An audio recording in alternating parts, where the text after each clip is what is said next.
Alors que faut-il attendre de ce sommet consacré au climat sur le continent africain? Pour en parler, nous sommes en direct avec Marie-Nyange Ndambo, ministre congolaise de l'Environnement, du Développement durable et des Nouvelles Technologies et Économie du Climat.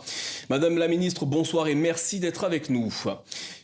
Marie-Nyange Ndambo, quelle est votre réaction face à ce constat accablant? L'Afrique ne produit que 4% des émissions mondiales, mais subit de plein fouet les conséquences du réchauffement climatique. Merci beaucoup pour la question, messieurs les journalistes. Je crois que tout le monde est conscient des capacités de l'Afrique à réguler et à équilibrer les changements climatiques. Et tout le monde est conscient, comme vous venez de le dire, que l'Afrique n'émet que 4%, je dirais même moins de 4% parce que c'est prouvé scientifiquement, des émissions à effet de serre. Et il n'est pas normal que cette Afrique qui regorge les ressources dont le monde a besoin pour créer l'équilibre climatique, que cette Afrique ne bénéficie pas de tous les engagements, toutes les ressources qu'on promet depuis que les discussions ont commencé sur le climat. Et donc, depuis Nairobi, l'Afrique a pensé unir sa voix pour plaider cette cause qui semble être que justice. Alors, Madame la Ministre, concrètement, Madame la Ministre, qu'attendez-vous de la part des nations industrialisées à ce sujet? C'est d'être conséquent. D'être conséquent et de savoir que lorsqu'on demande aux États qui ont des ressources pour améliorer notre bien-être commun, parce qu'aujourd'hui, lorsque l'air est pollué, il n'y a aucun individu au monde qui est épargné par cette dégradation de l'environnement. Alors, on ne peut pas, d'une part, demander qu'on conserve ces ressources et d'autre part, ne pas mettre la main dans la pâte pour que ceux qui protègent ces ressources soient récompensés autrement.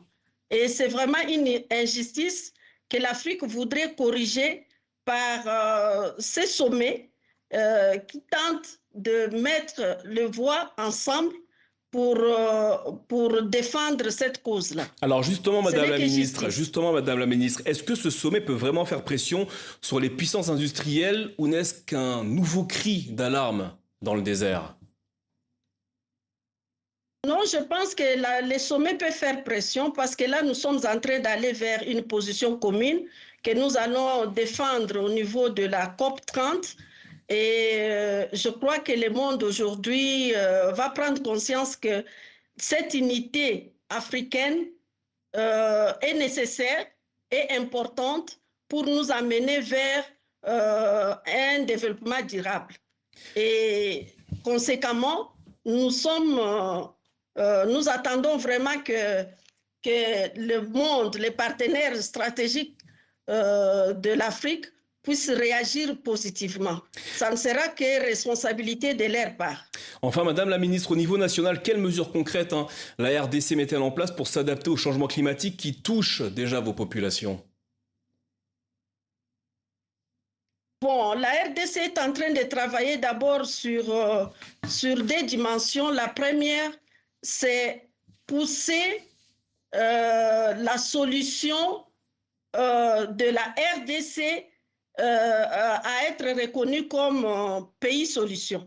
Donc, que tout le monde reconnaisse que nous avons la majorité des ressources qui permettent de réguler les climats et que chacun puisse en prendre conscience et en être conséquent. Très concrètement, la RDC est en train de concevoir un vaste programme de foresterie qui va essayer de travailler sur la dégradation de nos forêts qui sont par ailleurs différenciées selon les territoires.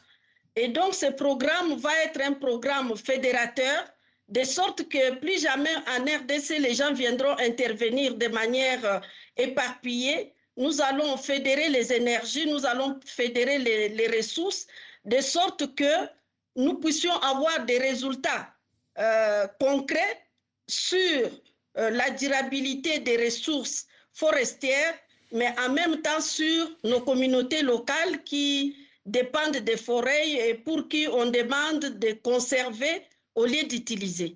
Et donc, ça, c'est la première chose que le président Félix Antoine Tshisekedi essaye de pousser. Et la deuxième chose, nous avons commencé à traduire la vision du président de la République de réguler les marchés carbone. Donc, c'est très important que ces marchés soient régulés pour permettre à la République d'avoir le maximum de ressources pour répondre à ses besoins de développement. Marine Yangen Nambo, Madame la Ministre, merci d'avoir répondu à nos questions au sujet du sommet continental consacré au climat qui s'ouvre aujourd'hui en Éthiopie.